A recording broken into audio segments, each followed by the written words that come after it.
कैलास पर्वतावर पार्वतीने शंकराला विचारले, महाराज सर्व व्रतांचं चांगलं असं व्रत कोणतं?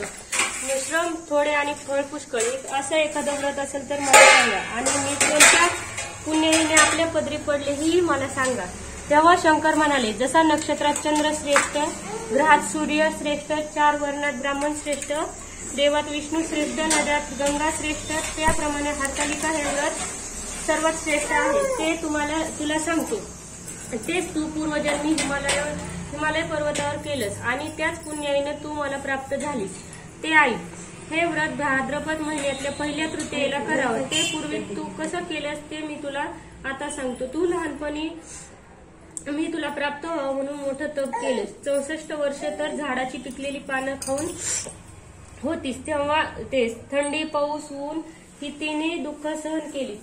हे तुझे श्रम पाहून तुझ्या बापाला फार दुःख झाले आणि अशी कन्या कोणास द्यावी अशी त्याला चिंता पडली. इतक्यात तिथे नारद मुनी आले. हिमालयानं त्यांची पूजा केली व येण्याचं कारण विचारलं. तेव्हा नारद म्हणाले, तुझी कन्या उपवास झाली आहे. ती विष्णूला द्यावी.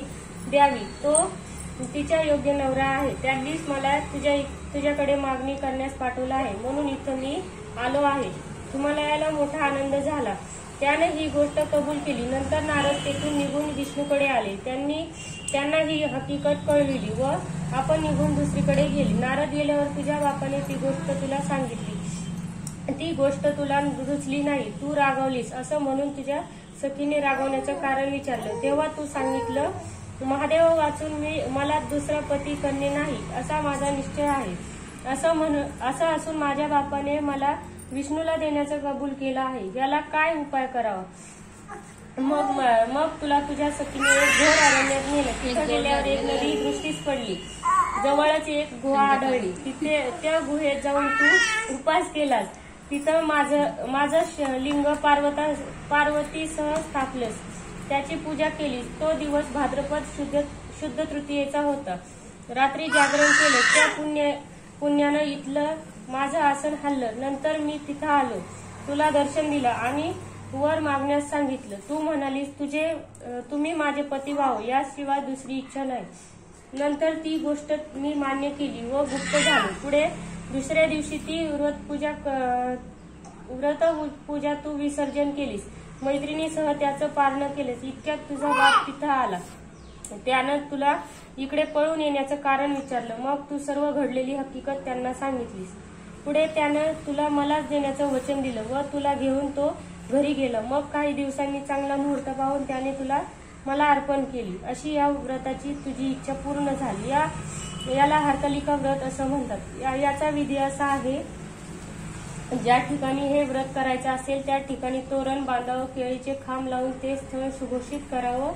पुढे रांगोळी घालून पार्वतीसह महादेवाचं लिंग स्थापन करावं. षोडशोपचार त्याची पूजा करावी आणि मनोभावे त्याची प्रार्थना करावी. नंतर ही कहाणी करावी व रात्री जागरण करावं. या व्रतानं प्राणी पापापासून मुक्त होतो. 7व्या जन्माचं पातक नाहीसं होतं. राज्य मिळतं. स्त्रियाचं सौभाग्य वाढतं. याच दिवशी बायकांनी जर काही खाल्लं नाही तर जन्म वंध्या व विधवा होतात. दारिद्र्य येतं व पुत्रशोक होतो. काही केल्यावर सुवासिनींनी यथाशक्ती वाण द्यावं. दुसऱ्या दिवशी उत्तर पूजा करावी आणि व्रताचं विसर्जन करावं. ही 6 उत्तराची कहाणी. 5 उत्तरी देवब्राह्मणाचे द्वारी, गाई गोटी, पिंपळाचे पारी, सुफळ संपूर्ण.